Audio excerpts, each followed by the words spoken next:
Kalau dengan PDIP komunikasinya seperti apa supaya mengunci nama Pak Ahmad Lutfi ini? Dengan PDIP kita komunikasi tapi untuk provinsi lain. Oh, artinya bukan untuk Jawa Tengah ya? Saya nggak tahu, pokoknya setahu saya provinsi lain aja udah gitu. Oh, okay.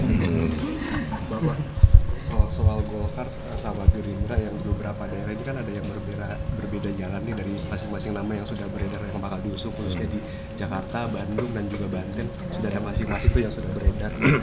Dan juga Golkar sendiri menargetkan kemenangan pilkada itu 60% pilkada serentak. Nah, dari Gerindra sendiri ada nggak sih Pak melihat atau kekhawatiran Golkar sedang berupaya untuk mengimbangi Gerindra sebagai partai pengusung Pak Prabowo? Kan kita ini kan disatukan oleh Koalisi Indonesia Maju pada saat Pilpres. Itu yang menyatukan kita karena ada satu calon presiden yang sama dan calon wakil presiden yang sama. Tapi dibalik daripada itu kan masing-masing partai juga berjuang bagaimana anggota DPR RI, provinsi, kabupaten, kota juga bisa dominan di dapilnya masing-masing. Termasuk dalam kasus pilkada, bagaimana masing-masing partai Kim ini juga bisa dominan dalam dominasi menyalonkan dan memenangkan calon pilkada yang diusungnya. Jadi kalau kemudian itu kita komunikasi, tapi komunikasi itu lebih pada penyamaan persepsi, penyamaan pandangan. Tapi kemudian pada akhirnya ya ada beberapa yang kita bisa ketemu dan ada beberapa yang kita juga akhirnya harus tidak ketemu. Jadi itu samalah. Itu bukan hanya dengan Golkar tapi dengan semua partai, dengan PAN kita juga ada yang seperti itu, dengan Demokrat juga ada yang seperti itu, sama. Jadi itu karena ada kepentingan internal partainya yang juga harus kita hormati. Misalnya di situ ada dua kader dari partai Gerindra dan partai Golkar yang berbeda, dua-duanya sama kuat. Nah, keduanya punya tanggung jawab untuk membela kadernya, untuk mendapatkan tempat dalam pencalonan pilkada, dan pada akhirnya ya kita saling menghormati. Misalnya seperti itu. Terakhir kan Bapak bilang Golkar sama Gerindra ini hampir pasti barengan ya Pak kalau di Jawa Barat nih Pak. Nah ini apakah sekarang kansnya masih sama atau justru nanti ada kans Demul versus RK? Tambah lengket. Oh gitu. Berarti udah ada kesepakatan sebenarnya ya Pak antar Kim. Hampir saja. Apa yang masih belum sepakat? Apa yang belum? Yang masih jadi kendala. Waktu yang baik untuk diumumkan. Berarti sekarang sebenarnya udah sepakat dong, udah ada hasil keputusannya gitu ya Pak Menteri? Insya Allah. Satu nama siap. Tapi RK atau RK bakal dijabar ya Pak? Berapa persennya dia nambah Pak RK nih Pak? Melihat Pokoknya nanti mengejutkan.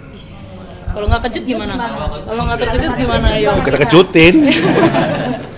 Pak untuk Jakarta gimana Pak? Ini Anies Nah, udah selesai ya ini sebenarnya. Boleh ya geser ke daerah lain ya Pak? Jakarta ini tadi Nasdem resmi untuk mengusung Anies. Itu artinya kalau PKS dan Nasdem sudah bersatu, Dapat tiket. itu sudah dapat tiket. Bagaimana Gerindra menghadapi ini? Kesel banget Pak Sigit pertanyaan. Adanya Pak. Saya terus terang baru dengar ada keputusan atau pengumuman dari Partai Nasdem tentang pencalonannya terhadap Anies Baswedan untuk menjadi calon gubernur DKI Jakarta, dan ya kita hormati sebagai sebuah keputusan politik dari partai politik. Apalagi? Ini menjadi pertimbangan Kim juga nggak Pak? Karena kan artinya Pak Anies fix maju begitu di Jakarta. Apakah memang sosok yang tadi sudah disepakati Kim, yang tadi Bapak bilang insya Allah sudah sepakat itu mampu menandingi Anies Baswedan itu di Jakarta? Keputusan atau pengumuman seperti ini dari awal sudah kita hitung bahwa sebagai sebuah kemungkinan. Jadi kita sudah exercise uji coba terhadap kemungkinan keputusan ini, dan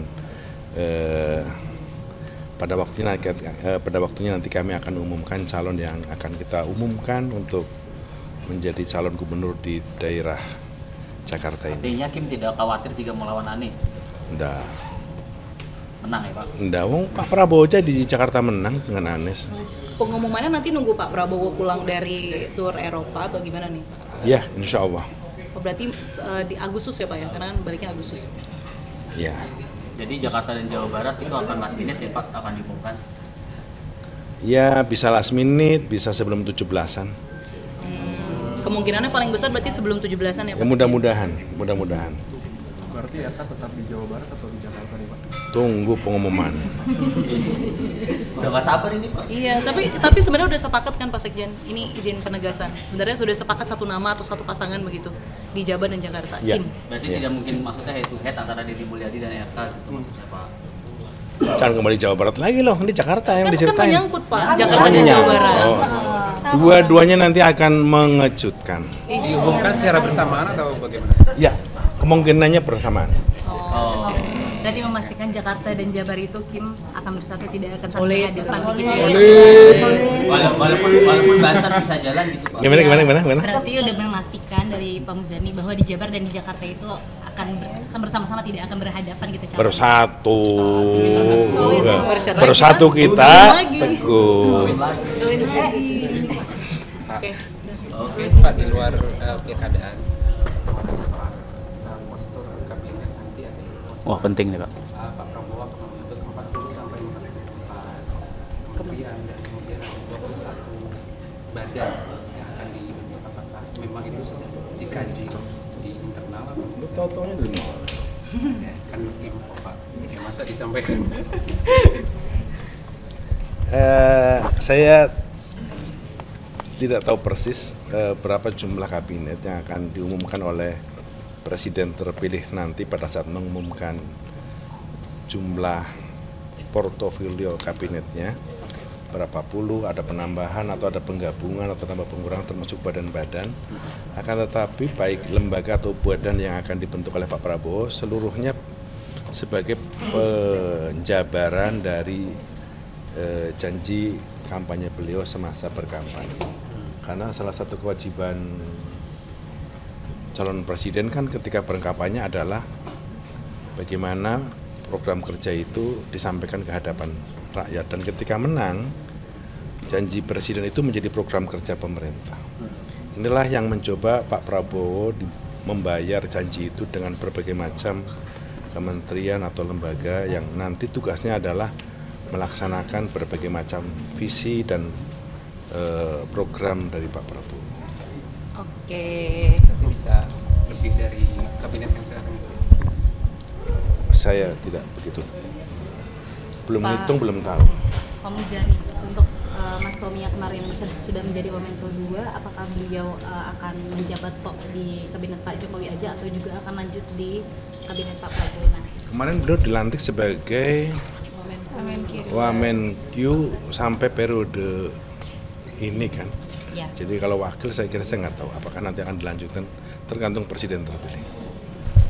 Kalau Mas Der, apakah punya potensi untuk masuk kabinet di kabinet Pak Prabowo Sama, juga atau Daryono gimana, Pak? itu, saudara Daryono itu juga dilantik sebagai wakil Menteri Keuangan untuk periode kabinet sekarang. Sehingga nanti pada saat kabinet berakhir, jabatannya sebagai wakil menteri akan berakhir. Oke. Terima kasih Pak Sekjen. Terima kasih.